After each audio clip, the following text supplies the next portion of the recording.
Hey, All right. we are live. Live. What's going on? Live with the moose hat. What is up? What is going on with that moose hat? It's my hunting hat. Oh, nice. Yeah, we're gonna go hunting after this. Do you have the mating call down? No, well, for deer in the suburbs, I guess the mating call is just like throwing out a tomato or some shit. We're honking your horn. Brandon Yeah. is actually a MILF hunter. Yeah. You didn't explain that properly.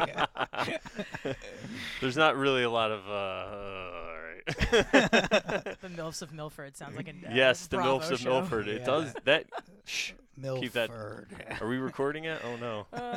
MILF Town. By Andy the way. Cohen's gonna come and steal it all away. Oh man. So we are back after having last week off. Yes. Due to the snow. Last week in the snow, and we had to miss last night because of the snow too. Yeah. So we're doing it on a Tuesday. Feels like a Monday. We are back. Yeah. We have Nicole Edmonds with us. What's up? Hi. Hi. Hi. What's up? Nothing. How was Hey. your snowstorm? It was good. I spent all day cooking. Oh, really? Yeah. I'm from an Italian family. So I make. So only Italians cook? Well, no, but like we do this thing like where if we put a pot of gravy on, so everybody will be like, gravy's brown. No, like in Brooklyn, gravy was red. So like it's just kind of spread. Yeah, into like some gravy is marinara sauce, right? But it's you Yeah. call it marinara in my house, and you probably get smacked upside the head. So Now, why is Especially if I you're not don't- giving any fucks. No, I don't know what it is. I don't know why. Like when I was really like since a young age, like because both my parents are from Brooklyn, but my mom is like Italian Brooklyn, like Williamsburg area, and then like my grandma, my grandpa, and like all my aunts and stuff. It was always like marinara and like gravy and mozzarella and like gabagool. Like it's all these like. No, that's not like mozzarella. It's not Yeah. like I would go somewhere and be like, "Can I get some mozzarella?" And they'd be like, "Some what?" So I learned all those words from The Sopranos. yeah, Yeah. I learned a lot of them from The Sopranos. Or just Yeah. going to pizza places when I was younger, you know. Like, Yeah. wait, what? What'd you say? That's that was a lot of my young life is like interacting with family like that style Italian, and so I put a pot of gravy up yesterday. I made some meatballs. I made some sausage, mozzarella, mashed potatoes, Oh, wow. which is like the melding of the Irish and Italian. Yeah, I was gonna say the backgrounds mashed together. potatoes seems like it doesn't go. Yeah, no, well, so my dad's like Irish German side of the family, and so he makes really good like mashed potatoes. He learned from my grandma, and then my mom got a recipe from her mom that like incorporates crumbled sausage and then mozzarella cheese into it, and then like you bake it with like butter on top. It's like a Paula Deen style recipe. It's Oh just my God. I'm so glad I awesome. just ate. it's so awesome. We So have yeah, to pause the podcast. and then if I made not. some, and then I made some fresh garlic bread. Nice. That's what I did all day. Wow. Oh, wow. Sounds like a fun day. Yeah. And you didn't bring any of it over here? No, Yeah. I fed it to the family that's housing me for the next 2 months. So Oh, well, Yeah. Good choice. Good choice. like an exchange student, like here, let me cook food for you. I'm from the strange land. It's called Brooklyn. Yeah, no. Yeah, I'm from this strange place called Suffolk County. Take my food, please. It's way across the water. You could see it from here, but it's You get there by ferry. It takes very long time. That doesn't So- sound racist, right? No, not at all. racist. I like made up an accent out of anywhere. I just didn't know if it sounded like anything, but I don't know. No, it's fine. It's we cool. we aim to offend on this Oh, okay, podcast. so, yeah. fantastic. Our fan base has become very racist. Yeah. We just kind of attract those people. Yeah, so dude. Yeah, That was the we're going to goal. a Klan rally later. You know. Yeah. Nice. I got some extra sheets in the car. That's what the hat's actually about. Oh, is that what it is? Is that the new hat going forward for the? Oh, okay. That'd be pretty funny. and actually, the viewers can't see on the other side. It says KKK on the other side. No, there's actually one that just flips up in the middle. The antlers are actually just K's. It's like a fucking. But yeah, Nicole is a comedian here in Connecticut. What Yeah. up? What up? Yeah, sometimes. Yeah. Yeah, I have fun with it. I hate when I hate calling myself a comedian because I don't dig it out like you guys do sometimes. Like I'm not like always in the trenches and like going to every mic I can get a spot on and like really trying to get that 3 minutes at like a club and like get the booker to see me. But I definitely don't take it lightly. Like I was really lucky. I actually started doing stand up in LA. Oh wow. Yeah, I got dared to go on stage for my birthday at the open mic in Long Beach, California. And Wow. I went How old up. were you? 26. So this will be Okay. like it'll be 10 years this year. Oh wow. Wow. I was turning 26, and my friend's like, "You're hilarious. You have to go on stage. You just have to." And I was like, "I'm not going on stage to tell jokes. Like, I'm not gonna be funny. It's just not. I'm gonna bomb." They're like, "But we're all gonna be there to support you. It'll be hilarious. We're all gonna be drunk anyway." And I was like, "All right, whatever. I've done worse things in life on a dare." We should talk about that. So I know, no. You can't talk about After she that. finishes this, then we'll So, dive into the good stuff. And that's how my son was born. Yeah. God, no. No, I don't have fuck trophies. So I went up on stage and I did like I think 4 minutes or so before he like the guy lit me, and it could have been less than. It could have been like 2 minutes. I have no idea. I just remember like I came off the stage and the guy that ran the room was like, "You're really good. How long have you been doing this?" I'm like, "You just saw the first time I ever did this." And then like I went up one other time and he was like, "I want you to come do this show in like, oh God, where was it? Like West Covina or like some crazy place or whatever." He's like, "Yeah, we've got a show going and like this guy Ian Bag's gonna open up and I want you to be on the show." And I was like, "All right, great." Like, Oh yeah, wow, this is- I've heard of Ian yeah, Bag. he's a really funny guy. And so Yeah. it was like the third or fourth time I think I ever got up. I was like the opener to the opener to the opener for Ian, and it was like Wow. I went up there and I didn't really have anything prepared because I didn't know what to do, and it was like the worst thing ever because it was like I went up there and like then I understood it was like to not have anything prepared, but Oh, it also wow. like it also made me smarter too. Mm-hmm. Like so even like now when I've done comedy, like I moved back to New York 5 years ago this past month, and so like as soon as I got back I was like running rooms like 4 times a week, like all over Long Island, Wow. like just trying to like kind of get other comedians out there, and I just kind of like started honing what I like to call improv stand-up, like where I would like work on bits that I could use and like really like get good and get solid, and then like I can kind of like improv off of those like based off of the crowd reaction, so that way if the crowd really like dug what I was talking about, I would like kind of continue it and maybe get like a little further or a little outlandish with it, or if they kind of like started straying, like maybe hit like another bit, and if they like that can kind of go with it. So I kind of honed some good like family stuff, like talking about my family and like the zaniness of them all, and then like about dating and like relationships, and then like being like hoary for like when we got to like the late night like Gotham shows and stuff like that. So Nice. yeah, and then like just kind of went from there and been doing it, and I mean I like it. It's not a hobby to me. Again, like I really like respect the craft. I grew up sort of in a comedy club. My mom managed one for a few years when I was younger. Oh wow. So like Wow. so like That's I know interesting. what goes into it, like, and I know what like I think I know what funny is. Was that in New York or? Yeah, on Long Island. She used Okay. to run a comedy club called Konkoma Comedies that back in like the late 80s, early 90s was like really big. So like I used to watch like Ray Romano, Kevin James, Joe Rogan, like all those guys before they got Oh, big. Like they would come in wow. on a weekend and like work the club, and like that was like right before like kind of Got a cameo. We get cat interruptions. The last guest Brandon's was got mad pussy because all there over was this none. place. Mike was mad. Mike Lemmy was mad because there's no cat interruptions. Now we got one. Well, there we All go. right. We've got at least one Yeah, down. we got one down.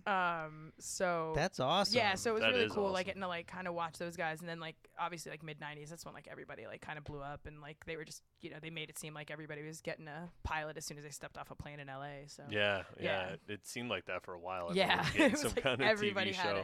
everybody had. It's a like show. everyone has a friggin' podcast now. Yeah. What the heck's wrong with these God. people? I know. You think people would Delusional. learn by now? So Still waiting for that development deal. That money. paper. Now, how old were you? Because you were in a comedy club. You were a kid. These guys are doing their adult acts. I mean, were you shocked by the stuff you were like hearing? I was probably like when my mom was managing the club, I was like 14, 15. So I never really would go in on like a Friday or a Saturday night for like the show, but like we would be there in the afternoon sometimes on like a Friday or a Saturday if my mom had to do stuff, and like the guys would kind of just be there either doing a sound check on Friday afternoon, just kind of running through some material or whatever else, and it was like I didn't know what I was watching. I didn't understand it. I'm like, Yeah. oh, there's just another guy at the club this weekend. All right, yeah, mom, like let's go home. I'm hungry. I want to have dinner. Like Yeah. I didn't understand at the time like what was happening, like what I was witnessing. So it was kind of fun. And then there's also some like club guys that were working through Konkomas that also did some other stuff on the island at other clubs, and like they still know my mom, so like my mom will sometimes like run into them and they're like, oh my god, how are you? And so like I think that's kind of cool and just shows like the level Yeah. of like respect that she had for the craft and that Oh, they yeah. had for her. So Wow. I mean, it's not easy to like manage a comedy club. Like you're dealing with like bookers and managers and staff and like And sound comedians. guys, Oh, yeah. comedians, and then like That's just a whole nother animal So- in Yeah, itself. that's, yeah. So but So do you think that like just being in the stand-up environment when you were a kid has like a direct impact on you doing it now? No, like I mean, even before my mom managed the club, I've always loved comedy. I mean, I just like Caddyshack, Coming to America, like Trading Places. Like those are like 3 of like my top 10 movies of all Oh, wow. time. You know, and then like even as you got into the 90s, like I remember watching Swingers and thinking it was hilarious before like everybody knew what Swingers was. I'm like, you don't get this. This is comedy right here. Like this is hilarious. And they're like, we don't get it. I'm like, I'm 16 and I get this. Like, what is wrong with you people? So just stuff like that. And like I grew up, my parents had a bunch of vinyl records. Like I didn't own a CD until like I think 1992. So everything was like cassette or vinyl, and so my parents had a lot of great comedy albums too. So like I grew up listening to like Imus, like D's Honky's Nuts, and like Pryor on vinyl, and like and I mean my mom and dad saw like Eddie Murphy in a comedy club, and then like the next day he got signed to like SNL, and so like I remember like sneaking up and like watching Raw, and like my parents were huge Dice Clay fans, so like I watched a lot of that. Like Italian Dice Clay fans? Come on, well, is that a thing? my dad's Irish, come on. And then like the Holy Grail for me though, growing up, like even as a kid, and then even in like my teenage and like early 20s, like the Holy Grail of comedy to me has always been like Milton Berle and George Carlin. Like those are guys, and like Joan Rivers too. I mean, don't get me wrong, like Joan Rivers paved the way for like so much. Like if it wasn't for her, like Yeah. if it wasn't for her, like people like will judge her all the time. Like, well, she's too mean, and like I'm like, she always said what everybody else was thinking. Yeah. And so like when I lived in California at some point, I mean, I was just like, we were at work somewhere or whatever, and this girl that I worked with was like, oh my God, you just literally say what everybody else is thinking. And I was like the biggest compliment I'd ever had in my entire life, I think, to this day. And I was that like, just means you're being yourself, and that's Yeah. what Joan Rivers was doing. Yeah. Joan Rivers was being herself Yeah. without trying, because certain people, even I do it sometimes, you try to only present part of yourself because you're like, well, these people aren't going to be able to handle all of me. Yeah. But she's just like, I don't give a fuck. I'm going to be all of me Yeah. all the time. If you don't like it, fuck you. And I mean, even part of her, it was like, great. but even who she was, like her core, right? Like, still, like her personality on like TV or like through comedy, it's always an extension of yourself. Like, it's Yeah. always a caricature of Yeah. yourself, right? So, like, I joke a lot on Twitter, like about like, oh, I'm such a big whore, and like, oh, this and that, and like sex jokes and dick jokes and all that, and like, people tell me all the time, like, that's not who you are. Like, you're not really that person. And like, so I am to an extent, right? Like, I am to a point, and then there's like an extension of that, like where you mock yourself for it. Yeah. So, Oh yeah. you know, like you have to find the humor and stuff like that. Yeah. Like, I mean, I make inappropriate jokes all the time. Like, and I've had people literally stop talking to me about jokes that I've made.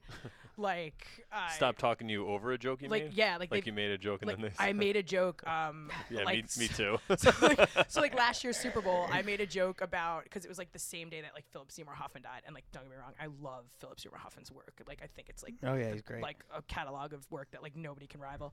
And I remember like I made a joke after the Super Bowl. I'm like, well, looks like Philip Seymour Hoffman's having a better day than Peyton Manning. And like I had somebody who like apparently knew him personally, and I had no idea. She's like, I don't think I can talk to you anymore if that's the type of joke you're gonna make. And I was like, so you're gonna He deduct. probably would have thought it was funny. I know. I'm like, so you're gonna deduct. I'm like, you're gonna Yeah. deduct all the things that you like about me, Yeah. and you're gonna hold that one. Like, yeah, and that that's cool, man. in that Like, case, that person is an asshole. Okay, Yeah. if you were being serious, then maybe I would consider. But you were fucking around, you know what I mean? Yeah. It's not like you really were glad he was dead and he's in a No. better. It's a fucking Yeah. joke. Exactly. Yeah, and then like I made a couple of Ferguson jokes this summer, just because like I'm one of those people, like I have to find the humor in things, right? Like Yeah. that's what like. Well, that's how people that's- deal and cope with things. like and that's it's- what Yeah. Carlin did. That's what Rivers did. That's what like Pryor that's what they did. did That's what at Eddie Murphy did. 9/11. After 9/11, they Oh were my in the God. comedy clubs by candlelight telling jokes Yes. and talking about shit. You You know, and like it's you just have to find, like I have to find the humor in it, even if it's like super dark and super ridiculous. Like Yeah. I have to find the humor in things because it's the only way sometimes I can rationalize like the insanity that is Yeah. what we're living in nowadays. Yeah, you know? I think people are just like they're anxious to be like like just outraged for no reason. Yeah. And those are the only people that like I feel, really are the ones who like, oh, I'm not going to talk to you because you said that Yeah. anymore. I think it's just they're just looking for attention. They're looking Yeah. for an apology. Yeah. It sucks. Like Stephen Fry, I had a great quote I saw the other day. I like posted it as like a meme on Instagram. I was talking about how people are like, "Oh, I'm offended by this," or "Oh, I'm offended by that." It's like, well, congratulations, you're offended. I'm not going to change who I am because you're offended. Like Yeah. that's your opinion to have, but like, why can't I do this thing if Exactly. you're offended? Like that Yeah. doesn't make sense. Yeah. And again, it's a joke. It's not like you're whatever it is. You're Yeah. not really doing it. Like we're not really going to a KKK meeting after this. No. Wink, no. But you know what I mean? Like, But yeah, no, and the but other that's what I mean. But there's a lot of comedians too, though, that have to walk that line because a lot of people that get into comedy, they don't get into it like I do just because it's like an outlet for my creativity, right? Like a lot of people, like you guys included, I'm sure, like you get into comedy because you're like, that's your passion. That's like what you want to go after. And like you want it to develop to a point where you're going to get notoriety for it. You're going to get, you know, paid to be on the road and do gigs. You're going to get like the specials. You're going to get like all that stuff and maybe like, you know, development deals and stuff, right? So you have to walk that line because at any point nowadays, like people dig stuff off of Twitter. I mean, like freaking Kramer got ruined for, you know, jokes that any other comedian would have made at any other point in like the decades. Like Michael Richards' like entire career just went nowhere because he made a joke. Yeah, great. 5 people didn't think it was funny, and then like we tore the dude down. So, but comedians have to walk that line nowadays. That's why like I don't always fancy myself a comedian because I'm like, you know what? I'm just like this obnoxious chick that gets on stage with a microphone and tells jokes. Some people find them funny, and some people don't. Like, you know, that's why I try to. And I like hosting things more too nowadays because I like to interact with people because then I can. Yeah, hosting is fun. I find I'm best when I can like go back and forth with somebody. I find I'm best when I like have somebody to riff off of. Which is why sometimes I think people invite me places, so I'm totally fine with that. But yeah, like so there's just that line that, you know, people have to walk, and it's a tightrope. So do you feel like so what is like your goal with comedy? Just to be where you're at now, to stay where you're at, just kind of doing stuff occasionally and you know, yeah, I mean, I wish shows?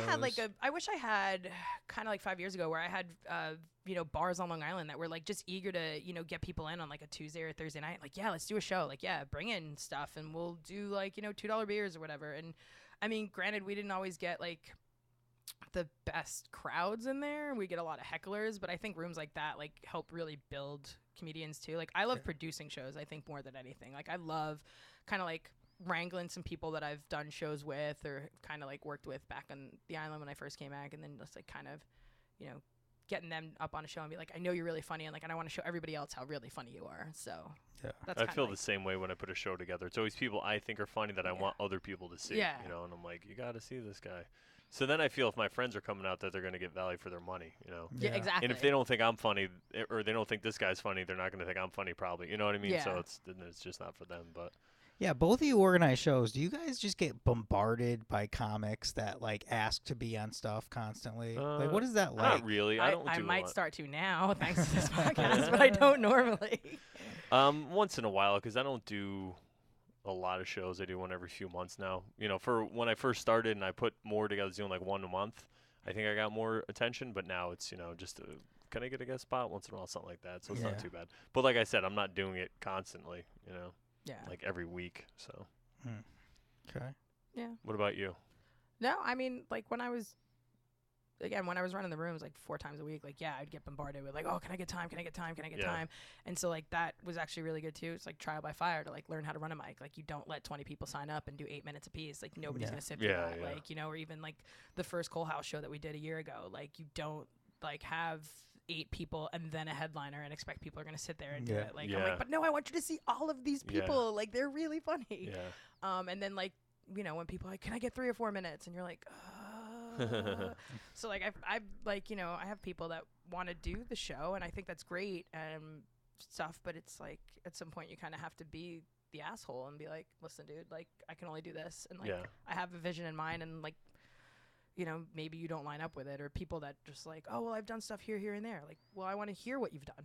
Oh, I don't have it taped. Well, if you don't have it taped, it's for a reason. So, like, if you're confident in your stuff, you're going to figure out a way to record it. Yeah, you just really like a clip on your phone or something. So you're not just going to show up somewhere and be like, oh, but I've been on here and here, and like use somebody else's name to vouch. Like, I hate that. I hate that.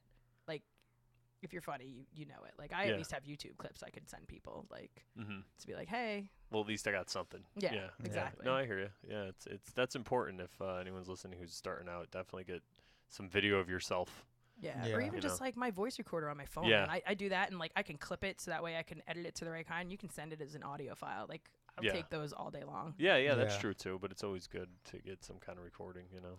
Just to see the motion with the And I think it is important to hit up people who are doing shows, because sometimes, well, I know when I do shows, I always forget about people, and a lot of the people I do put on are the ones that hit me up, you know, because I'm like, oh yeah, him. But then there's other people I have in mind that because I'm talking to Vinny Beetle actually was going to talk to you about it. Did I tell you? Yeah. Yeah, okay. I texted you the 19th of March. We're going to do a show in Milford. There you Nice. And is it going to be man, can I get some time? Gaetano's? Gaetano's, yeah. Nice. And I talked to Barganeer today, and he's going to do it with us in nice. Briskin too. Oh, sweet. Yeah. So it's going to be a Awesome. little fun That's a show. sausage-heavy fest right there. Yeah. That's I messed know. up. I That's know. the other thing too, man. We need more chicks that like do comedy. Yeah. Yeah, tell me about like what is it like being a chick in comedy? I mean, it must just be overwhelming. It's I don't know that it's overwhelming. Like I don't know. I guess I'm like probably the worst person to ask that question to because I don't really think of myself as a chick in comedy. Okay. Like I don't have certain things that I really like talk about where I'm like, oh my god, I'm such a girl and I was shopping last week, and I don't mean to stereotype chick comics. That was really messed up. But like I mean, I don't really talk about like I don't know. I don't really talk about things that like chicks talk about or dudes talk about for that matter. Like I just talk about me. So like I just That's view it as like great me attitude being a to have. comedian. You Yeah. know, like. I'm not really like I'm like an asexual comedian. Like I'll talk about dating and sex, but then I'll turn around and talk about like stories from when like I was like 6 and my brother and I put our sister on the front lawn with a for sale sign or something, like kind of run the gamut. So Did you get any money? no, man, I got an ass whooping though. That's what I got. Like, Yeah, I could just imagine the neighbors like calling your parents. Oh my god! Thank God Like, the yard was fenced in. Thankfully, otherwise it probably would have been a whole lot worse. But yeah, no, I mean, like I try to talk about me as a comic, so and that's why I think it's kind of girls need to find that voice too. Like they need to be them, and like I know it's really hard for women to stand out as comedians because there's that whole like, oh well, women aren't funny, and it's like. Well, no, we are really funny. It's just we don't have a penis, so you don't want to pay attention to us sometimes. Like, and that's cool. We have tits; they're better. Like, don't worry about it. A lot of we can buy a penis. Like, we have tits. You guys don't have those. It's and if you buy women them, get it's attention. Some big guys have them. Yes.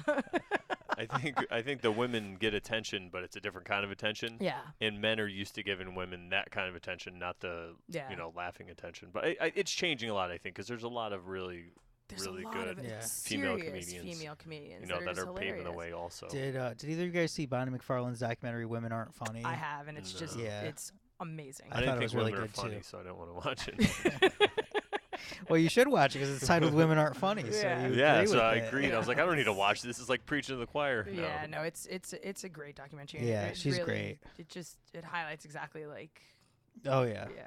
So like I mean I've two of the comedians that I love that are like I guess locals you could call them, like Robin Shaw and Lori Palmentary. Both of them I had at the Cole House comedy shows, and I had them headline 2 different nights respectively. But it's like those are women that I think are just flat out hilarious because they're not chick comics. They just talk about them and their lives and like kind of what they've been through. And like Robin, Robin show, gosh, she cracks me up. From the minute I started doing mics with her, I was like, this girl's going like everywhere. And like she hosts a show like once a month at Caroline's in Manhattan now. Like she does a lot of stage time and stuff. She posted a photo the other day on Facebook. Like last week during the snowstorm, like Tuesday night, she was at Gotham, and like as soon as she got off the stage, like Jerry Seinfeld got on up after her. Wow. So I was like, what? I'm like, that's who she's like. That's where she's at. Yeah, right? And then that's like amazing. Lori's doing big things. I mean, like she was just on TV. She was just on TV on like Access Live or whatever from Gotham, and like. I love watching like her adventures and like even just following like her Facebook statuses and stuff. I just like she's just like this special kind of funny, like, and one of the people in the audience, I guess, kind of like her dad overheard them saying like, oh, she's totally gonna be the next Amy Schumer, but like I think she's funnier than Amy Schumer because like Amy Schumer is hilarious, don't get me wrong, but it's just it's a different hilarious. Like Amy's more of like an obvious hilarious. Like she goes all in on it, and I love it. And like Lori is almost like that, like just like tickle on it. Like subtle, it's almost like sometimes I think of her as like English humor. Like it's a little on the dry side, but you have to catch it. You have to pay attention to her stuff. Like she's really smart. Like I was there the night that she headlined at Cole House. Yeah, she was really funny. Yeah, it's just really smart humor. So like I love watching them. Yeah, it's great. Yeah, I'm glad to see that she's doing well. That's awesome. Yeah, definitely. Do you ever feel like you've been treated differently because you're a woman by other comics? No, I don't think so. I mean, maybe like they talk shit behind my back, but I mean, everybody talks shit behind that's everybody's all back. comics. Like, that's all comics. Like what? They come up to you and be like, "Oh, that was a solid 3 minutes, man. That was great. That was great." And then like you go back out, and like you hear somebody else going, "Oh man, they were just ripping on it." Like, come on, like whatever. But that's how it is. Like, I don't think I get treated any differently. I think it's hard to. I think comedians are like that special kind of group though that like. They all like get it, like, so as long as they see that you're like being serious or that you have like a talent for it, like they're gonna give you the respect, and it's gonna be like, all right, like you're good. Like, you might not be like, you're going to headline my show good, but you're solid. Like, you came in, you had some good jokes, you know. Some comedians are like, you know, fuck that guy or whatever. Yeah, well, some comedians also get like... It's like anything else, you know. Yeah. But I hear what you're saying. You get a few that are always like, you know, going to realize that you had a better joke or a set than they did, and they're going to get pissed at you. They're not going to be like, oh, well, you don't do this all the time, so you're not a comedian. But then, like, you hear about how they bite, like, lines from your shit at their show. So, like... Yeah. I feel like... I feel like it's always harder to get respect from comics who've been around longer than you versus like guys who are just starting out. Yeah. I feel like it's easier to get approval from a comic who's younger than you than it is for, not younger years wise, but comedy wise, than it is for somebody who's been around longer. I just feel like the guys who've been around longer always kind of have that like attitude. Not all of them, but I've encountered some where it's like, oh well, I've been around longer, I know more than you. Yeah, you know? that's like life is like that in general. I think with anything you do, really, because I've tried a lot of different things, especially with DJing. It's like that a lot. Like I think I've been DJing for 7 or 8 years now, and I have people that have been DJing longer than me, and I've had everybody that I know tell me like, wow, you're such a good DJ. And they were like, you're way better than this guy. I'm not going to say any names, but they'll say it to me. And I'm like, yeah, whatever. But those people that everyone says I'm better than, they still treat me like I don't know what I'm doing. You know what I mean? So I'm like, whatever. I just take it as it is, and I laugh. So I think it's part of that. And then I also think some of it is they're used to seeing so many people come and go that they don't want to invest time in becoming friends with you. It's kind of like the thing about like new people in Vietnam, you know, when the new fish get there or new guys. Troops get there, no one gets attached to them because they're probably going to die kind of thing, you know. It's a little hardcore, but it's like that mentality, I think, where people get jaded and they're like, oh yeah, here's another one who's going to, you know, be around for 6 months and then fizzle out, you know. Did you just watch Platoon today? No, I'm like thinking Band of Brothers in my head. I'm like, oh, Easy Company gets so bitter when all the noobs show up. Exactly, man. No, Full Metal Jacket, no. But no, I've seen so many of those. But it was when I was in the Marine Corps, and it was like that, even though none of us were dying, it was kind of the same thing where you just treat the new people a certain way just because you've been around, and then once they earn themselves, you know. Because you get close to some of these guys, and then you're like, oh, what's going on? You text them like, oh, you know, I don't want to do it tonight or whatever, and then they just fall away, and it's kind of depressing. Yeah, it's funny because I've been around for 2 years, a little more than 2 years, and I've seen a lot just kind of be at a couple mics or be at one mic, and then just, you know, oh, I love this, I love stand-up, I want to do this a lot more. And then they just drop off, especially this time of the year with like the New Year's resolutions. I mean, the mics have been pretty packed lately, so I mean, they'll eventually like kind of taper off. That's what people say to me because I've been doing it about a year and a half, and they're like, "Wow, you hit it so hard. You're really sticking with it." I'm like, that's because I got I'm old enough to really choose what I want to do. I'm 38, so it's not like I'm 21 and there's girls and I'm thinking about marriage and shit. Like, there's nothing going on for me. If I want to clear my schedule, it's cleared. You know what I'm saying? Like, this is what I want to do. I'll hang out when I'm done with it, and then I'll do other stuff or during the day or what I mean. You know what I mean? So it's like I don't have those pressures as much because I don't know. I'm just over that part of my life, I guess. You know what it's like. You get to that certain point and you're like, well, I guess. So I guess I'll just like throw that, it all though. away and do comedy. Yeah. All my hopes and dreams. Nope. Exactly. Well, I mean, I really feel like I feel better now than I ever have in my life because I'm doing what I want to do. Yeah. You know, even though I'm not doing anything insanely crazy, but like I did your show the other night, and I like was driving home. I was so excited about it. I'm like, wow, I did comedy. You know, I just like I'm doing it finally. Because I would always go to comedy shows. Like I went and saw Louis Black in the early 2000s. Oh God, he's so good. Yeah, he was awesome, and I met him after and all this stuff. And all I can think of when I was leaving is I should be doing this, and it was like eating away at me. You know what I mean? Like physically bothering me. So now that I'm doing it, it's like whatever. Dude, I met him after a show at Westbury. And, he's awesome. Isn't he? I mean, I took, like, it was like 2 minutes of time. Like, it was one of those quick meet and greets, and I didn't want to be like the ass that's like sitting there and like waiting forever to like drill him. But one of my earliest comedy specials I remember watching, like when I started getting into more like, oh God, I really want to do this maybe, was he did a show on Comedy Central, and then like one of the like bits that he had was like where he describes like how a brain aneurysm actually happens, you know what I'm talking about? Like, and like the whole thing was like the line that drives if it wasn't for my horse, I wouldn't have spent that year in college. And I like died of laughter of like the whole rest of the skit, like as he's going through the whole thing.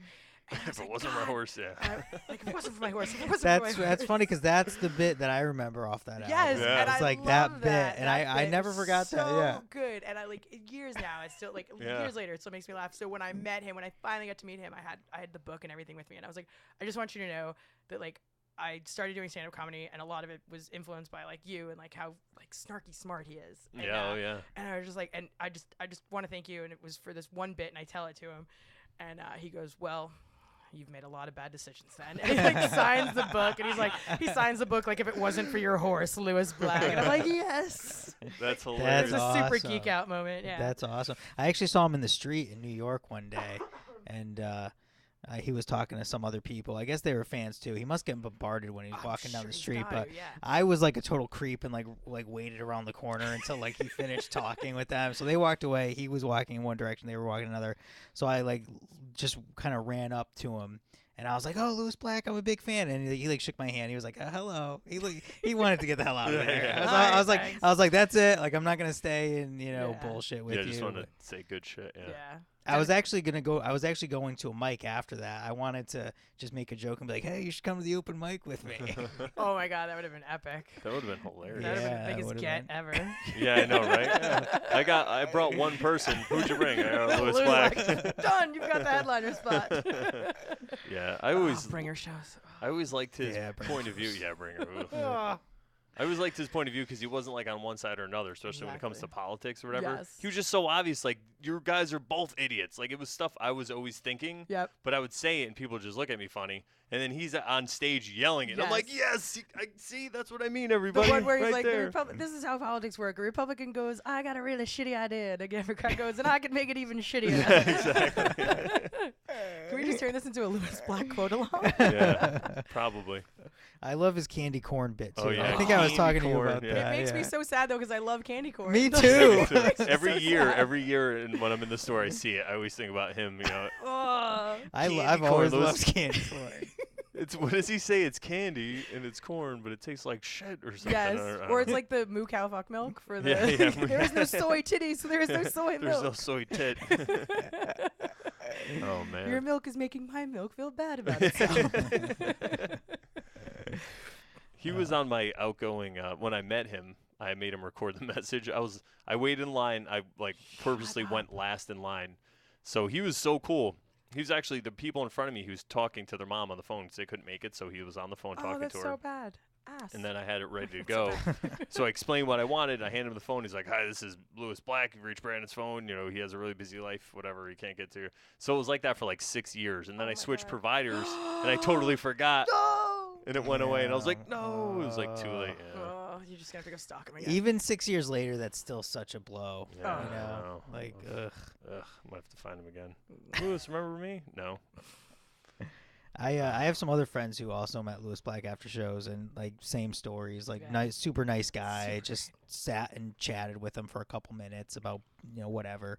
Yeah, And, he really loves his fans. Yeah, He does. Yeah, You could tell he was exhausted because he was up there for like an hour and a half. He did forever, and he was older, and he just looked tired. Like he looked beat, but he was just being so cool. I was like, wow. Did he do more than one show that night too? I think it was just one show. Yeah, I think It's still a lot. These guys amaze me. Doing an hour and a half, or like a guy doing like 2-hour shows. Dude, it's and like he's it very amazes animated me. too. he's Yeah. So super animated. it's not like he's just up there like Stephen Wright. Yeah, He's yeah. like in your face, and he's like got to be he was 50 or 60. Yeah. Now He's he's in his 60s now. Yeah. It seems exhausting. Yeah. God. Or like, I mean, even guys like Louis C.K. who like write a new special like every year they write like a whole like an hour and change of material every year. A lot of people are doing that too. I just watched Patton Oswalt's new hour. Oh, I saw it too. The one on Netflix. Oh my god, that was Yeah, I watched saw it too. great. I was watching the Nick Offerman one. Oh, how was that? Oh my god, Yeah. I didn't see that So one yet. good. Like I'm like late to the Nick Offerman train, really? but oh man, it was just.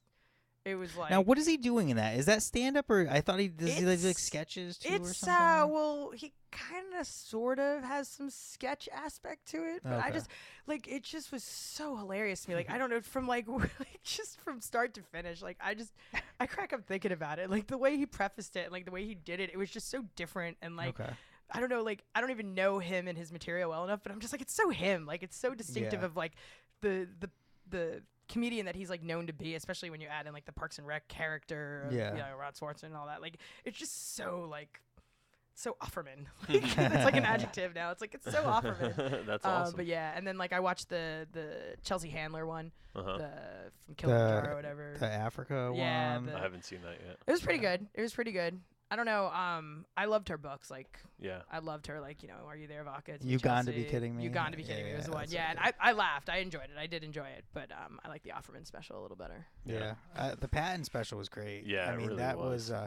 he probably told like 7 or 8 stories over an hour, so they were all like 10-minute stories, but like Yeah, they he were just all really good. really funny, and he's really my favorite comedians are the ones who are just themselves, and he really is up there giving his point of view, and it's about some of it's just simple stuff, but it just what his daughter kills you. did. Oh like, yeah, in in the Starbucks. coffee shop. Just runs out. Oh my god! Now I gotta watch it. Dying. Yeah. Yeah, It was, it's on Netflix. If you have Nice. Netflix. Yeah. Yeah, it's Nice. awesome. I wish I remember what it was called. Did you guys ever watch the so like if you talking Netflix? Time Cut Plus Comedy or whatever. Okay. Did you ever watch Jordan Brady did 2 stand-up movies. One is called like I Am Comic, Yeah, and then like I Am Road Comic. Yeah, I saw both of them. Love No, those. yeah. Man. I Am Comic. Like when I watched that, I was like, whoa. yeah. Like this is legit. Like I thought It's it was great. they're awesome documentaries. They're awesome Yeah. stand-up documentaries. Yeah, I Am. Did I see? I don't know if I saw I Am Road Comic. That was the sequel, right? They were sort of sequelish, I guess. Like yeah. I think I might. I've seen I Am Comic multiple times, but I Yeah. think I've seen I Am Road Comic one time, and then I think it was on YouTube for free, and then It I, was. I and it, went streamed to. on Hulu for a bit too. Oh, yeah. okay. Yeah, I went to go back and watch it again. I think it wasn't streaming anymore for free, so I was like, oh shit. But it's they're good, it's Brandon. really you should good. check them out. Yeah, all right. they're Right. definitely good. They're not like a manual or anything like that, but for anybody watching that's like, oh, what is it? Like it's not like a stand-up manual, but it definitely gives you like a perspective from all varying degrees, like the comedy condos and Yeah, all oh that yeah, stuff, yeah, you know. yeah. And then Amy Schumer just had that whole rant about Oh the comedy. yeah. Yeah, so what- I listened to that. Did I you heard. listen to No, that? I didn't, but I heard about it. What happened now? She basically like called out some select clubs and venues about how they treat comics and that they could be treating them better. Like I don't know. she I read a synopsis specifically of it. she specifically named comics at Foxwoods. Yeah, I was Yeah. trying to avoid as it. Yeah. being as being her. Well, I mean, it's already out there. Yeah, So. Yeah. she said it. She said it. Yeah, we're just repeating what she said. Yeah, Yeah, no, but I might wanna get she booked there, dude. basically she basically just has issues with them specifically, and a lot of other comedy bookers and stuff for just needing to treat comics better. Yeah. Mhm. And it was good. I listened to the podcast that she was on. I think Brian Koppelman. It was his podcast, Mhm. and yeah, the podcast was great. Like it was like an hour long or so, but it was a good podcast. Yeah, she's a I heard her on Rogan's podcast once, and she was talking about the whole thing where Jerry Seinfeld didn't put female comedians on the first episode of Comedians in Car and Coffee, and she was talking about it, and then I think it was a really good episode because Joe was like, "Well, are you sure?" And they like got to the bottom of it, and she was even saying, she's like, "I don't really know if this is," like, she was being honest. She's like, "This is kind of how I feel, but I'm not sure," and they like got to it. So she was honest with how she was, because people take a stance on something and they're like just hardcore, like, "No, this is it, you know. So I guess it's cool to hear her talk and give her point of view. Wasn't she on an episode though after that? Like Yeah. whole Oh thing? yeah. Like, she Yeah. ended up being on the, yeah. Of- On the newer season of what, Rogan? Comedians in Cars. Cars Get Get Oh Fired. yeah, Yeah. Yeah. So Which I like that too. That's good, That's yeah. a good one. Yeah. yeah. Yeah, I that is saw. funny. I've seen pretty much all those. Yeah. Those are good. They are enjoyable. So what did she say specifically? Do you, Oh, God, did you like hear? About what? Comics? Comics? The management, like Oh, yeah. the management and. Like just the way they treat comedians They or something? I or- guess the way the way I guess they've treated her in the past. Oh, really? Yeah, Yeah. I haven't really heard any other. But she's in the comics theater mention now it. too, so it's Yeah, like a she's little also different. she doesn't care about comics at Foxwoods anymore. Yeah, She's yeah. like past that. But Well, that's yeah, she good had that some she gripes. could express how she feels. And I think because like you said, if she was still going there, she wouldn't be able to say that because then they wouldn't book her. Yeah. Well, they might if she, They probably would. Yeah, whatever. probably would All right. anyway. Yeah, we're She's assholes. still gonna send out the Whatever. club, Like, so yeah, why not? Tell me about California. Like Yeah. you said, you moved there. Yeah, I lived How there long for were you there for? 2.5 years. How long ago? I moved there in November of 2004, and then I left and moved to Texas in August of 2007. Oh, so were you in LA? when you were in California? Like yeah, LA's really big, actually. People are like, oh, I'm just going to go to LA. And, like, you get there and you're like, oh, God, I have to drive everywhere. And it's just 6 lanes of traffic nonstop. But, yeah, I lived in Long Beach, California for Long two Beach of is the great. 2.5 I was there a years. few years ago. Yeah, Long Beach is just... It's great. changed so much. It's changed so much. When nobody used to want to live in Long Beach. I was going to say, isn't Long Beach known as being, like, kind of hood? It or used am I to be. thinking, like, Venice Beach? No, you were right. Long Beach. Well, North Long Beach-ish area. But, yeah, like, down in, like, downtown Long Beach, it was still, like... I was getting there like kind of as they started to clean it up, and like they've like now got loft apartments where there used to be alleys, and like it's so weird when I go back now, like especially like 7 or 8 years later, like, and I go like here and there, and just to see like how it's changed completely and gone from like sort of sketch to like super fancy. Really? Like my rent wouldn't even be my rent anymore. Yeah, like, because people realize that it's close to the good stuff, so why not it's gentrify it's it? like right at a port. Like so, there's the ports right there in Long Beach. There's an airport in Long Beach. There's like a huge convention center in Long Beach. So like there's a lot of tourist traffic. So I like bartended basically for the 2 years that I was living there. Yeah, I was there because my friend, his parents live in Barbados, and his mom was going there for a convention, so we met them there to hang out. Okay. I've been to Barbados a couple times too, because we stay there for free. Yeah. But now he's married, so I don't get to do that anymore. He's married, so he's always with his wife. That bastard! How dare he? Whatever. It's like in New York and California. Like there's just like areas are getting gentrified and rents are going up. Well, they're gentrifying Bridgeport now. Like I just left. Yeah. I was living down by Seaside Park, and people would look at me and be like, "What?" And I'm like, "Yeah, Seaside Park, like right off, exit 26." And they're like, "Do you carry a firearm?" I'm like, "Why would I carry a firearm?" They're like, "Because it's dangerous." I'm like, "No, man." I'm like, "That's the best part." I'm like, they see me and they're like, "This bitch is crazy. We have to stay away from her. We don't know what she's doing." You're like a pioneer for the gentrification. That's what happens. Like now they're 3 hipsters moved into Brooklyn a few years ago. Now it's all fucking hipsters. Now it's all beard and skinny jeans. Yeah, they should have shot him when they had the chance. Like, oh, this kid ain't a threat. He's skinny. And then all of a sudden there's like 10, then there's 20, then there's they multiply. They multiply. Yeah. Our numbers are our strength. Now, where is Murphy's Law in Bridgeport? Is that like? That is actually a better area than where I live. Yeah, that's it's downtown. But like it's like it's decent now, right? Yeah. That area's decent now, because it's not near any neighborhoods. Neighborhoods are always the worst part usually because that's where everyone's hanging out and things are going down. So true. Near the city, near the buildings and everything, it's usually fine. Yeah. Oh, that's cool. Yeah. So anyone wants to go to Murphy's Law, it's fine. You can go. You won't get shot. You probably won't get shot. It's fine. Maybe stabbed a little. And if you do, you can be like, "I told you so." Maybe stabbed a little, just like a little, a little bit. With like a toothpick. So how did the last 2 mics go, by the way? Good. Yeah. They went really well. Yeah. The first 2 weeks ago we had maybe like 7. There was probably 7 or 8 comics each night, and they just ran smooth. They reached probably about an hour and a half long. All right, cool. And shout out to Murph. Murph was. He knew how to do everything with the speaker and he's great. He was great. So I've had him host a few times. So yeah, he was great. And it was great. I think everybody missed you a little bit, but your fearless leader will be back. Yes, I will be this Thursday. Yeah, I cannot wait. I stole you. Yes, and then the week before I was in New York, so I took 2 weeks off. There you go. Yeah, tell me about the last show on Thursday at Cole House. It went really well. We had me, then we had Brandon over here. Then we had Vinny Pagano. Okay. Now, does he do guitar stuff? Or I think he used to do guitar stuff. He might have. Now it's just stand up. Oh, okay. Stand-up, yeah. And then we had Beecher headline. Oh, cool. So that went out really well. Yeah, it was a good time. We had a good crowd. We had like 50-something people there. Oh, wow. So nice. Second show in a row where we like basically packed out the whole side of the restaurant. Yeah, your shows, which you've done how many shows at Cole House now? We just did number 4 in Stamford. Yeah. And you always pack them out. I did it. Was it the first one or the second one that I did? And that crowd was also like 40, 50 people. Yeah. How do you pack it out? Because I know there's some people who put shows together in Connecticut who can't. They have trouble getting the crowds out. Well, the benefit is I have a lot of friends that live in Stamford and live nearby Stamford, and we also get a lot of people that come into the restaurant that are always looking for something new and different that like the restaurant is going to do. So I think a lot of it is just that it's different. It's not all the time, like where if you try to do it all the time, like people wouldn't come out as much. That's key, really. Yeah. You do every like 4 months or so. Yeah, like every 3 or 4 months we try to do one. And I think it sells itself almost on social media as well because it's like, oh, I don't have to go to the city or New Haven to go to comedy. Like, and I'm gonna get like headliner quality comedy. Like, Mhm. yeah, sure, I'll do this. Like, a Thursday night. I also Why not? noticed about Stanford. Stanford is kind of a transient town. Like a lot of people aren't from Stanford that live Mhm. there. They either work in the city, they move there because it's close. So they're the kind of people that are going to come out to comedy shows anyway.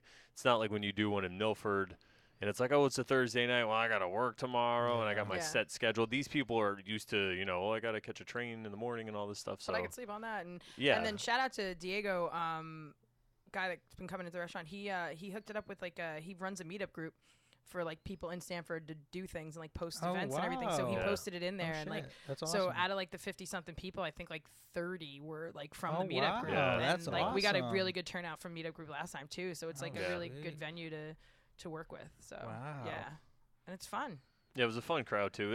It was a little weird at first when I first went out there because I said something, but it wasn't a joke. It was just kind of a little funny, and everyone's looking at me like, "You guys do know this is a comedy show." Yeah, right? I Like, called them out on that a lot too in the very yeah, beginning. yeah. I'm like, you guys can laugh. You know, They there's were a some- little tight. Yeah, a little bit. And then Yeah. there's like all these. Well, I don't know if you remember, but there's all these like Jimi Hendrix is on the wall, and all these people just painted on the wall. And then I made like a reference, like, "Oh, it's Jimmy," and they're still looking at me. I'm like, "All right, guys, this is gonna be rough. Here we go." Yeah. So, but yeah, no, it went well. So we'll probably do another one in April. A buddy of mine who is just God, he's hilarious. His name's Tim Dillon. He's gonna be my next headliner, so I'm really stoked for that. I think I might have heard of him. Yeah, he works He's a like lot of the is rooms he a down bigger the city. guy? Yeah, tall. I know who he is. If you, I tell him all the time. Do you ever watch the movie Pitch Perfect? I haven't seen it. I know what it is though. Do you ever see the movie Pitch Perfect? I don't think so. Who's Oh in my it? God. You know you've seen it. Don't try to act like it. The Anna Kendrick. It's the movie with the Oh, the is that the cup the song? singing, yeah. Okay, yeah. So, and in the movie, there's this one I gotta character. Google it. Yeah, there's like a character in the movie that just reminds me of Tim every time I watch it. So every time I watch the movie, which is a lot because I'm sad, I always am like Facebook messaging him. I'm like, I'm watching Pitch Perfect and your character's on again. Like it's hilarious. So I'm really excited to have him come up and do the next show, and then hopefully get some more Connecticut locals and throw them up in front. And that's what I like to do. I like to mesh like the two worlds that I have the ability to be in, right? Yeah. Like so there's a lot of my friends that do comedy in the city and they're really funny and they're really good and like they could get up at any room that they want. And I'm just like, hey, would you mind? And they're like, sure, no problem. And I'm like, this is awesome. Like Yeah, that is I awesome. love it. Yeah. So- How did you get to know so many headliners in the city? Do you just reach when I out moved, to them? No, or- like when I moved back 5 years ago, they weren't headliners. They were like me, like okay. in the mics In in Long the rooms Island, right? on Long Island, Oh, like, okay. like we doing touched on bringer that, shows. but I think we got and- away from it. So what were you doing in Long Island when you came back? 'Cause you started talking about your mom, and I think we got sidetracked. Oh, I was just running. Like I would go into bars and be like, "Hey, can I do a comedy night?" And they'd be like, "Sure." And I'm like, "All right, great." So I just started advertising kind of open mic shows. And then I went and did 1 or 2 bringer shows at one of the clubs on the island. And told everybody like, "Hey, I'm gonna start running a mic, so you don't have to bring people. Like you can just come and test out your material." And it just kind of grew from there. And we actually did. And a lot of those people now are in the city. A lot of those people are now in the city, yeah, and they've done comedy festivals and stuff like that, and they're doing really well, and I'm excited for them.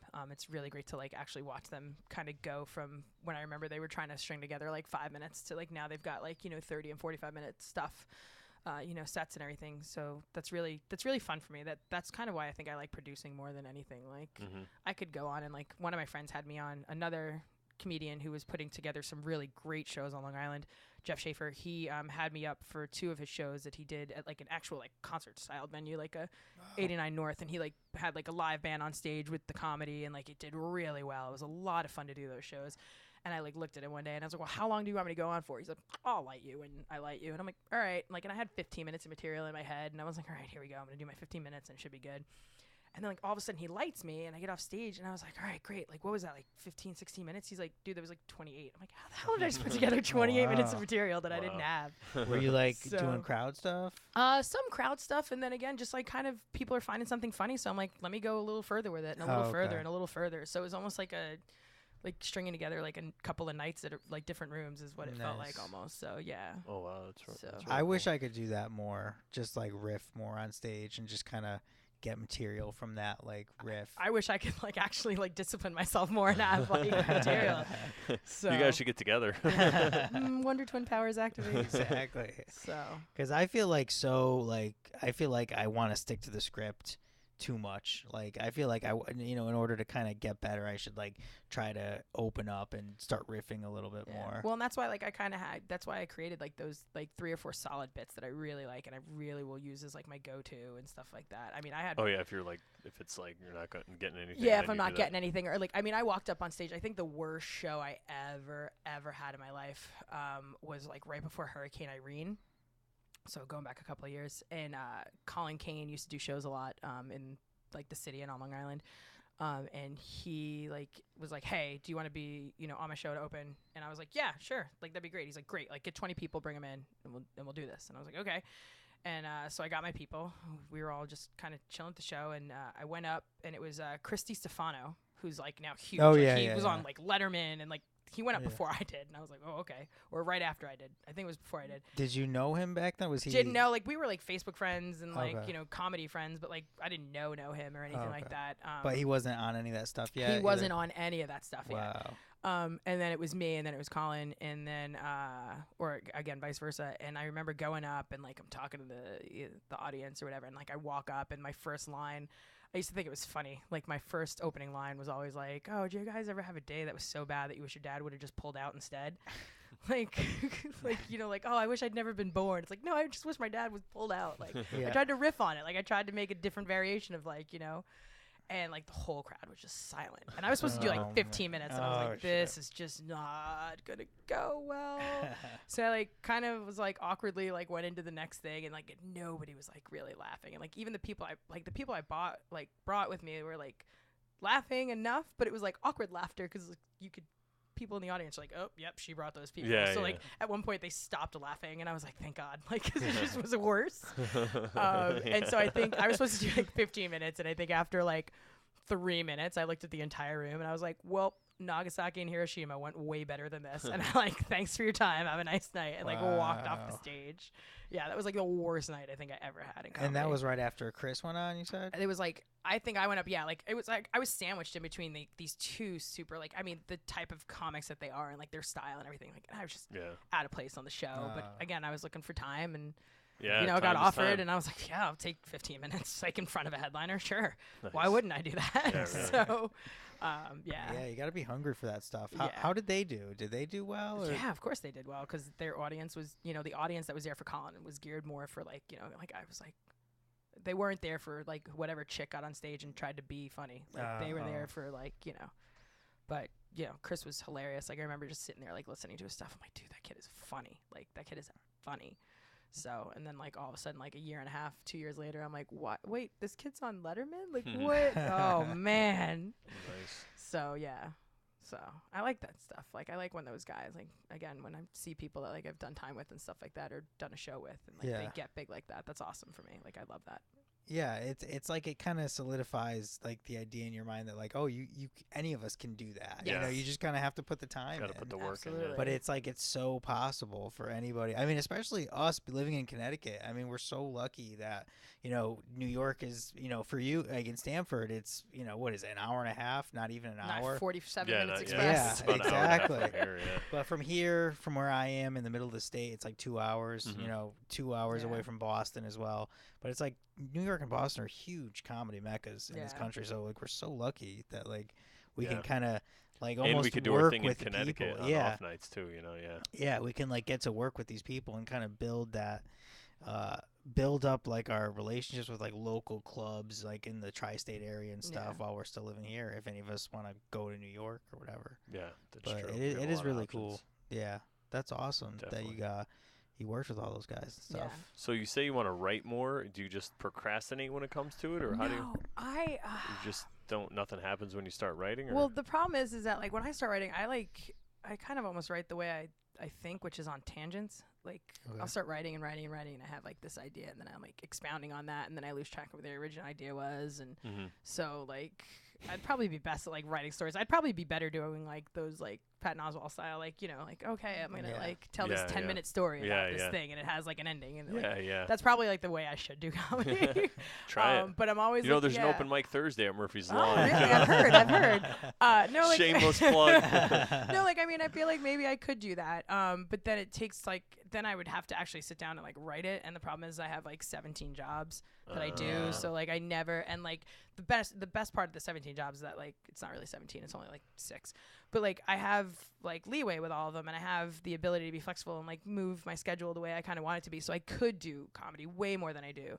But like, again, it all goes back to like, I can't give it that like time and care that a lot of other comics do. So I don't want anybody to ever like accuse me of like phoning it in when I get on stage and stuff like that. So I don't want anybody to think that like I'm shitting on their craft or on their like life, you know. I hate that. I hate when, you know, you get that look from like another comic. They're like, whatever, I've never seen you. What are you doing here? Like, I hate that. That's the worst. Cause like, I love it. I love comedy. I love paying my rent and car insurance and stuff a little more. So. No, if there's any comic that's judging you like that, they're the asshole in that situation. Yeah, I'm kind of oblivious / like I just don't give a fuck anymore. Like people make comments and I'll just make fun of myself worse. Yeah. Because I know myself worse, so they say something, it's kind of like, it reminds me of the whole Eminem 8 Mile thing, you know what I mean? Where he's up there, you ever see 8 Mile? Yeah. He's No, like, not like I 100 times or anything. That's kind of what it reminds me of. You're like, you're just taking it away. Like, you're going to make fun of me? Okay, here we go. Well, you should know this about me. Yeah, Papa Doc. Yeah, so. Exactly. So, yeah. Yeah, I forgot what I was going to say. I don't remember. Oh, I was going to tell you this. Okay, so I've been wanting to write more just in general, not even just comedy, just write. And I heard something recently. Somebody said, but they have this goal. They set a new goal to write every day. Okay. And anyone could do that, but their goal is to write a third of a page every day. That's their goal, just a third of a page. So this way, there's no real pressure, because you could write a third of a page and it's 3 sentences. You know what I mean? So I've been doing it for 4 or 5 days now, and I end up writing a page and a half each time. And it's like a journal. That's how I'm starting it now, just about ideas that I have or things that I'm thinking about. But it's great because it gets it going, and then you get started on something, and then you just keep writing. Yeah. And they said it's the same thing, like if you want to work out, like just make to work out 10 minutes a day or something, or go for like a walk. If you want to do a goal where you walk like 3 miles, just walk around the block is your goal, and then you just keep going. My goal is to black out every day. Yeah, so there you go. just, Then just start a goal to have one drink. My goal is to just have one drink, and before you know it, you'll be hammered. Oh my God, I wish I had the ability to do Works that. I every have to time. drink beer all day, like, which sounds like awesome until you realize you have to do it every day. So it's like by the time I go through and like taste like a bunch of different places on beer, like the last thing I want to do is go home and be productive. So what? I just do it in the morning when I wake up. I hear you. So what do you do? Because I know you're involved in like craft beer. Yes. And so are you like? Do you have like? Are you a reviewer of it? No, or? well, no, I just check in a lot. So no, I actually sell beer for a brewery on Long Island. So I work for them specifically. So I will go like bar to bar and like store to store and be like, hey, I have this product. Are you interested? Well, what do you have? And then oh, I've got these different styles of beer, and would you like to taste them? And yes, you like them. Great. When can I send you some? And doing all that type of stuff. So I work with the brewery specifically, but then I deal with the distributors in Connecticut and then in like Westchester, White Plains, and kind of work with them to make sure that like we're meeting sales goals and that like I'm going in and like meeting the people that I need to at the accounts, so that way. They know who I am, and we could do events and stuff like that. So like I do events at a bunch of restaurants, bars and restaurants, and I do tastings at stores and stuff like that. So that's another thing too that plays into the not always being able to get up and do comedy, because it's like, yeah, when it's slow, that's great, but when it's busy, like the first 2.5 weeks of March, like my life just looks like, it's just event, like for 17 days. So yeah, that's when it's like, oh, I can't really commit to anything. Yeah. Like sleeping. Yeah. So Yeah, like sleeping. Just set a goal to sleep 15 minutes a day, and then When before you know it, it's like my. No, go ahead. Uh-oh. I was gonna say, did you ever see the documentary Beer Wars? Oh, I've seen a lot of them. Yeah, Beer Wars, American Brew. Then I How watched, beer changed the world or saved the world. There's how beer built America, or how booze built America on the like American History Channel, which I became obsessed with last snow day. I was like, oh my God, Mike Rowe was like narrating the whole thing and walking through, and I love Mike Rowe. Like, yeah. Like one of my jokes. I was Mike Rowe for Halloween like 3 years Were in a row. you? It was such God, an you got easy costume. oh All my you do is get coveralls and the thing that says Mike, and you're like, I'm Mike Rowe. It's fucking, yeah, exactly. awesome. My friends are so mad. My friend was a stormtrooper, had the full costume, everything, like almost Sick. a movie prop, like one step down. My other friend was like a full Ghostbuster, put all this stuff into it. I just put a jumpsuit, and I'm like, yeah, I'm Mike Rowe. Like, you asshole. You gotta make sure you have the ball cap though. Yeah, I think I You had a have to have hat, the and I ball had like cap. goggles and gloves. And Oh, like so you were like the Fisher like version, like yeah, Dirty like, Jobs. Yeah, the Dirty Jobs. Oh yeah, that's what I was. I used to have a joke where I was like, if the show Dirty Jobs ever ends, like Mike Rowe's final job should be cleaning the cast of the Jersey Shore. Like It their is a dirty bodies. job. Like they're like them, yes. Oh, just because they're all right. so nasty. I thought you meant like cleaning them, like mafia style. Like, all right, we're taking them out. Listen, I'm only half Italian. Oh, all right. Ethnically cleansing the Jersey Shore. No, I love Mike Rowe. Oh my god, I would marry Mike Rowe. And I don't even want to get married. Mike Rowe, if you're out there listening. Yeah. That's He- that's he- exactly why I just did that. He could be our one viewer right now. Yeah, you never It could be know. him. Oh, is it we have one viewer? Yeah, we Oh, were up to wow. like 3, I think. I wasn't really paying too much And attention. they were Yeah. like, "Oh, hi people." Or hi Uh, people. there- Well, we got about a minute or a couple minutes left if there's anything else you want to talk about. Oh no, like before the show we were talking about all that like time space continuum stuff. Yeah, That's we probably should have like did a whole nother probably- podcast Yeah. on that. We can, man. So yeah, like before you got here, I was talking to Brandon. He was telling me about the podcast he listened to last night and about like all this stuff with the moon, and I was like, oh. And we started talking about The moon is made of cheese, people. it's It's made not out of made of cheese. You cheese. heard it here first. cheese. But no, he was Or talking. green cheese. He was what is telling it me supposed to be? about I guess like this guy's theory was like how the pyramids and everything were actually built like way before like we think they were actually built, and they were built by like Oh superior yeah, race. yeah. So I started talking to him about how like I just read this mind-blowing article about according to Newton and Einstein, like time actually moves forward and backwards at the same exact point. So like in reality we could be living in the past or in parallel universes. And then I was talking to him about how the show Sliders, like for me when I was younger, the Jerry O'Connell show Sliders, like I was obsessed with that show. Didn't they because- remake that?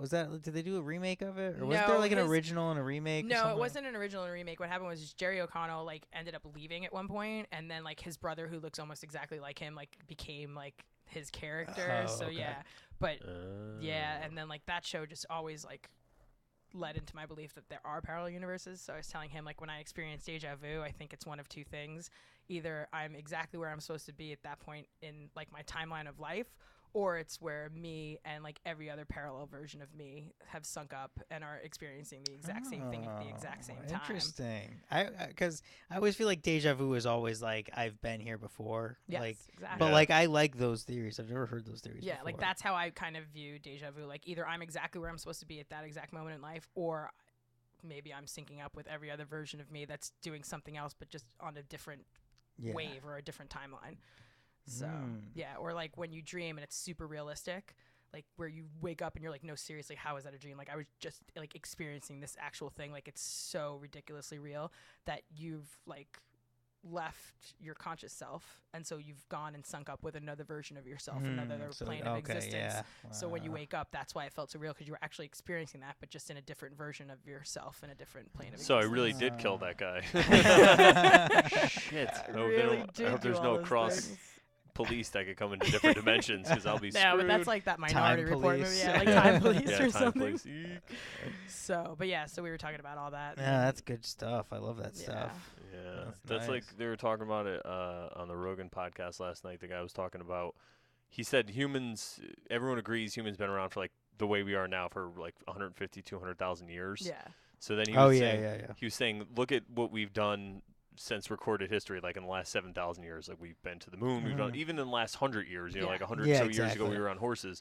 So he goes, you think that people for the last 200,000 years are doing nothing? No. You know, Yeah. he said we probably advanced, but we just don't know it because of and he was just showing the climate changes that, or the changes that happened to the Earth and the way it used to be, and how like sea level was so Yeah. low, and now it's like so much higher, and just he was going because the main thing that people say is why is there no evidence, and basically he was saying, well, this is why there's no evidence because It just you know, breaks down. yeah, all this water just where like there's rivers, you see like a little river in the bottom of a basin, and you could see like the top of the valley on each side. He goes, at one time there was water flowing that high, like Yeah. fast, and just took everything out. So he was just basically explaining that, and it was really fascinating. Yeah. It's just one of those things where like, whoa. I know. It's hard to believe that, like, at the point we are now, we could have in the past gotten to this point or even beyond this Yeah. point with Yes. technology. and for it to be all wiped away, I don't know. It makes you feel like it's just sad. It's like a reset button. Yeah, That's it's what like he's a saying. reset He button. said it's just like a button. reset. It's And like the Matrix. yeah, and what he's saying basically is we have to learn because of and he was saying this was last one is asteroidal impact that caused it. Okay. And what he's saying is we have the technology to stop an asteroid. We don't have if we saw one tomorrow that was going to hit us, there's nothing we could really do, but we have it. It would only take us a few years to get that. But we're not focused on it. We're focused on oil and war and all this stuff. He's like, Yeah. we got to come together and stop fucking around, Yeah. or else if it happens again, we can go extinct. You know what I mean? Yeah, Like, I've heard the asteroid thing is like if we just put like some kind of like rockets on the asteroid and just gently kind of like yeah, you- if we saw it far enough away. yeah, if we saw it far enough away, we could. Yeah, but I guess there's I some don't know that if Morgan Freeman would allow that. it's like, did you see the? There's a trailer Deep for Impact. Ted 2, Yes, Oh, and the yeah, only yeah. reason I'm gonna watch that movie is because Morgan Freeman is in it. and he goes, they're talking to some girl. Her name is Sam Jackson, and they're like, Yes. oh, like Samuel Jackson. She's like, who's that? He goes, have you seen every movie ever? She's like, yeah. He's like the black guy. Yeah. Oh man, I hope they didn't ruin all the good parts in the trailer. Well, that's usually how it works with those. Yeah, what are you gonna But do? I don't know. But Ted was actually pretty funny, and like Yeah. Seth MacFarlane's just Yeah, genius, he's so. great. Yeah. Although A Million Ways to Die in the West was, Oh yeah, a I little- know it got bad reviews. I thought it was hilarious. I thought it was really funny, but there were a few points where I struggled in that movie, and I was like, oh, Sarah Silverman? Yeah, I'm like, do we really need to do this? Oh, I Like, love that part. The Sarah I Silverman. never saw it because it did get bad reviews. Yeah, I'm sorry I to thought say. it was I hilarious. gotta check it out But because If a I have comedy- I know other people who saw it and liked it too. Well, if a comedy ever gets bad reviews, I will absolutely go see it because the people that review movies Yeah, to begin with exactly. are the worst people ever. Yeah. So like, I Yeah. don't trust movie critics like Yeah. at all. Yeah. Like, I trust my ex-best friend around my ex-boyfriend more than I trust movie critics. Yeah. All right, we are out of time, everybody. Oh. So how can people find you? They can find me on Twitter, at Original Nixter, Nixster. All right. They can find me on Instagram, Li Beer Girl. Ooh. Yeah, I post a lot of pictures of beer that I'm drinking or that I Yeah. like. So if you like beer, follow her, and you could. And I also post memes and sunsets. Nice. Memes and sunsets Sunset and beer. with memes while Yeah. drinking beer. Exactly. All right, and you're gonna do And- another show in April. Do another show in like Aprilish, yeah, and maybe Okay. one of these nights I'll come down to Murphy's. Yeah, again, that's where we met. Murphy's Law. That's where it all That's began. right. That is where it all Nice. began. That's right. All right, guys. Well, And thanks that for. is that's Cole House in Oh, yeah, Stanford. Cole Right. House Pizza in Pizza. Stanford, 52 taps of draft beer. Yes. Awesome. All right, guys. Thanks a All lot right. for tuning in. Thanks. Bye. Bye.